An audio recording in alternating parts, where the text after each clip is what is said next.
Well, good morning. Here we are, another walk in the woods with another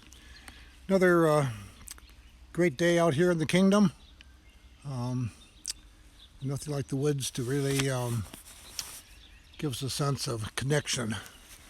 And I guess this time of isolation, what are the various ways in which we can stay connected with one another? So today I want to talk about the third chapter in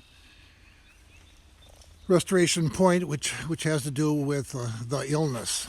And in 2008, my wife Sabina, just after her retirement from the police department, was diagnosed with multiple myeloma, and we didn't catch it. It was over the holidays, and in the course of that whole thing, her kidneys ended up getting wiped out. So not only does she have to struggle with a blood cancer called multiple myeloma, but she also has to deal with the fact that her kidneys have failed.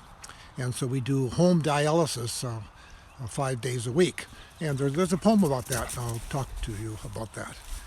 So how do we get through grief and loss in our life? I think that's the key here. How do we reconnoiter that? How do we survive? And for me, it's been faith.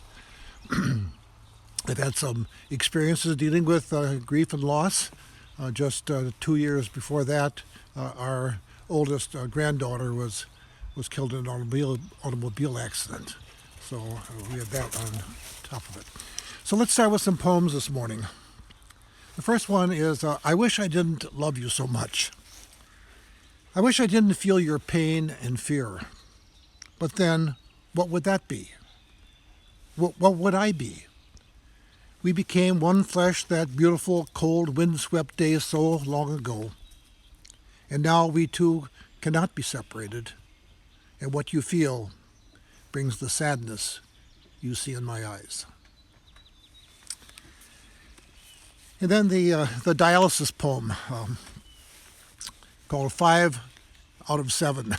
And that means that 5 days a week out of the 7 we do home hemodialysis for 4 hours, and I am the dialysis nurse. People kid me. They say, well, you wanted to be a veterinarian when you were a kid. Here's your chance to do some of that medical stuff. 5 of 7 days a week, 260 out of 365, the time we jokingly call blood washing. The machine, the supplies, the cartridge, that 2 by 11-inch round lifesaver out there with the bad, in with the good stuff. Redder than red, cleaner than clean, 60 plus liters, like lovemaking. We do it at home, hotels, cabins, riverside, or camper. These days that keep you going, yes, alive. Each day we set up tape, needles, syringes, gauze, swabs, pads, masks, gloves, bags, charts, and picks. And then to find those pesky veins, those pokes, most of the time a buttonhole bullseye.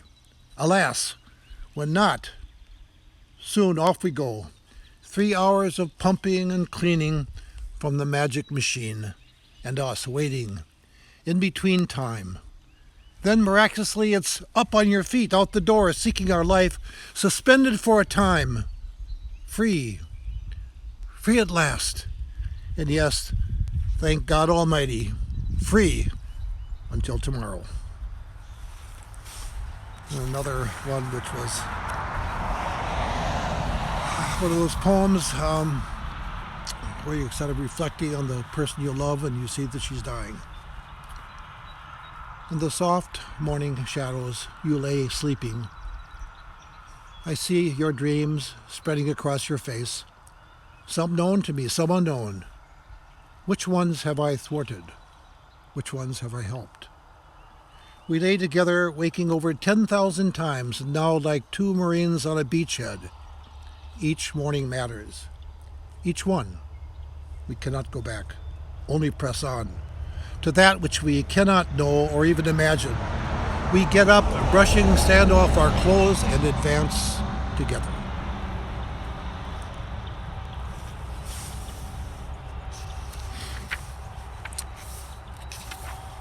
And one final one this morning, cancer sadness. Cancer sadness was a monkey on my back. Look, I would think they'd say, he's so strong, but there's a monkey on his back. And he can't shake it.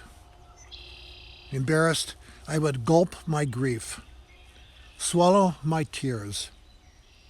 Now 2 years have passed. The monkey is still there, a frequent passenger. He's still quite visible, a passenger with whom I now find comfort. Proud to carry him, smelly as he is. Look, they say, not noticing the monkey. Look, look, look how much he loves her. All right, folks, another morning walk in the woods. Good to be with you. Hope you join me again. God bless you, and we will pull together. We will get through this, and we will be a stronger and a better people for it. Thanks be to God. Amen.